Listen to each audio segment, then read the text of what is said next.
இயேசு கிறிஸ்துவின் நாமத்தில் அன்பின் வாழ்த்துக்கள். இந்த நாளில் ஆண்டவர் உங்களுக்கு தருகிற வார்த்தை சங்கீதம் 37:5.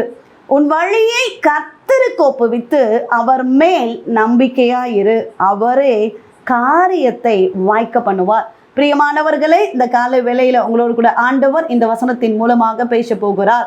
காரியங்கள் வாய்க்க வேண்டுமானால் இந்த வேத வசனத்தை நம்ம வாசிக்கும் போது உன் வழியை கர்த்தருக்கு ஒப்புவித்து அவர் மேல் நம்பிக்கையாயிரு, அவரே காரியத்தை வாய்க்க பண்ணுவார். நம்முடைய வழியை ஒப்புவிக்கணும், அவர் மேலே நம்பிக்கையாக இருக்கணும். இருந்தால் கர்த்தர் காரியங்களை கைகூடி வர பண்ணுவார். பிரியமானவர்களே, வேதத்திலும் நம்ம பார்க்கிறோம், ஆபிரகாமுக்கு ஒரே மகனாகிய ஈசாக்குக்கு பெண் பார்க்கும்படியாக தன்னுடைய ஊழியக்காரனை ஆபிரகாம் தெரிந்தெடுக்கிறாரு. அந்த ஊழியக்காரனோ கர்த்தரை அதிகமாக தேடுகிற ஒரு நபராக இருக்கிறாரு.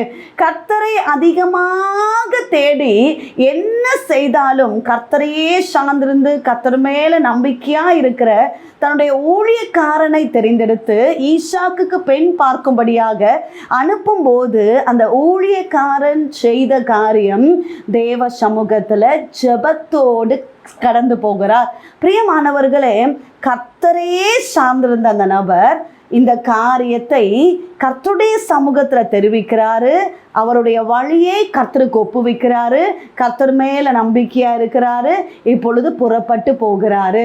பிரியமானவர்களே, ஆச்சரியமான ஒரு காரியம் என்னன்னா, கர்த்தரையே சார்ந்து கர்த்தரிடத்துல பேசி கர்த்தரிடத்தில் தன்னுடைய காரியங்களை எல்லாம் தெரிவித்து தன்னுடைய எல்லா சூழ்நிலைகளையும் கர்த்தரிடத்தில் தெரிவித்த இந்த ஊழியக்காரனுடைய ஜெபத்தை கேட்ட கர்த்தர் எல்லா காரியங்களை கைகூடி வர பண்ணுகிறார்.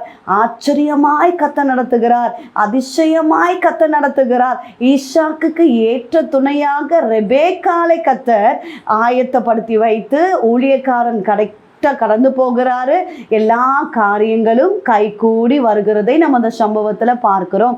பிரியமானவர்களே, கர்த்தரை நம்ம சார்ந்திருந்தோமானால், நம்முடைய வழியை கர்த்தரத்தில் ஒப்புவித்தோமானால் நிச்சயமாக கர்த்தர் காரியங்களை கைகூடி வர பண்ணுவார். என்னுடைய திருமண காரியத்தை குறித்தும் பார்க்கும்போது கர்த்தரத்தில் நான் நம்பிக்கையா இருந்தேன். கர்த்தரத்தில் என்னுடைய லைஃப்பை ஒப்பு கொடுத்தது நிமித்தம் இயேசுவை அறியாத ஒரு ஹிந்து குடும்பத்தில் பிறந்து இப்படியாய் கர்த்தர் எங்களை தெரிந்தெடுத்து ஊழியத்தின் பாதையில் அழைத்து என்னுடைய இந்த திருமண காரியத்தையும் கர்த்தருடைய சமூகத்தில் ஒப்புவித்து ஜெபித்தது நிமித்தம் கர்த்தரே எல்லா காரியங்களையும் கைகூட வரை பண்ணி ஆச்சரியமாய் அதிசயமாய் நடத்தி தந்தார். தேவனுடைய ஆலய கட்டுமான பணியிலையும் கர்த்தரையே சார்ந்திருந்தது நிமித்தம், கர்த்தரையே நம்பிக்கையாய் கொண்டிருந்தது நிமித்தம் கர்த்தர் அதன் காலத்துல எல்லா காரியங்களையும் கைகூடி வர பண்ணினார். பிரியமானவர்களே, நிச்சயமாக நம்ம கர்த்தரை சார்ந்திருந்தோமானால், கர்த்தர் மேல நம்பிக்கை இருந்தா நம்ம செய்கிற காரியங்கள், நம்ம எதிர்பார்த்து கொண்டிருக்கிற காரியங்களை கர்த்தர் கைகூடி வர பண்ணுவார். இந்த காலை வெளில கர்த்தருடைய வார்த்தை கேட்டு கொண்டிருக்கிறீங்க, ஏதோ ஒரு காரியத்துக்காக தொடர்ந்து தேவ சமூகத்துல ஜெபித்து கொண்டிருக்கிறீங்க, அந்த காரியத்தை கர்த்தர் வாய்க்க பண்ணுவார். ஆச்சரியமாய் அதிசயமாய் கர்த்தர் நேர்த்தியாய் நடத்தி தருவார். ஜெபிப்போம். எங்களை நேசிக்கிற எங்கள் நல்ல தகப்பனே, இந்த காலை வேலைக்காக நன்றி செலுத்துகிறோம். கர்த்தர் தந்த நல்ல வார்த்தைக்காக நன்றி அப்பா. காரியங்களை கைகூடி வர பண்ணுவேன் என்று சொல்லியிருக்கிறீரே. தேவ பிள்ளைகள் எந்த காரியத்துக்காக ஜெபித்து கொண்டிருக்கிறார்களோ அந்த காரியங்களை கர்த்தர் கைகூடி வர பண்ணுவீராக. இந்த நாள் முழுவதும் உங்கள் கரம் தாங்கி நடத்தட்டும். செய்கிற வேலைகள், வருமானங்கள், தொழில்களை ஆசீர்வதிங்க. கையின் பிரயாசங்களை ஆசீர்வதிங்க.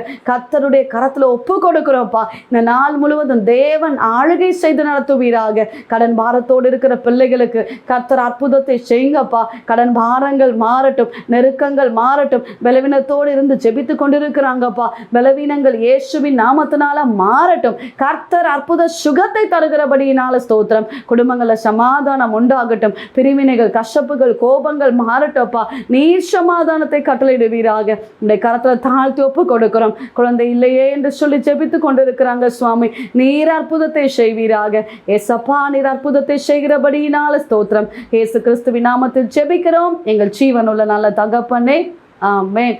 பிரியமானவர்களே, ஏசப்பா உங்களோடு பேசியிருக்கிறார். நிச்சயமாய் உங்கள் வாழ்க்கையில் நீங்கள் எதிர்பார்த்து கொண்டிருக்கிற அந்த காரியங்களை கர்த்தர் கைக்கூடி வர பண்ணுவார். உங்களுக்காக உங்களுடைய ஜெப விண்ணப்பங்களுக்காக நாங்கள் ஜெபிக்கிறோம். நீங்களும் எங்களுக்காக எங்களுடைய ஊழியங்களுக்காக ஜெபித்துக் கொள்ளுங்கள். டிவோஷன் மூலமாய் உங்களோட ஆண்டவர் பேசுகிறதை எங்களோட பகிர்ந்து கொள்ளுங்கள். இந்த வார்த்தை அநேகருக்கு பிரயோஜனமாக இருக்கும் என்றால் அநேகருக்கு ஷேர் பண்ணுங்க. God bless you.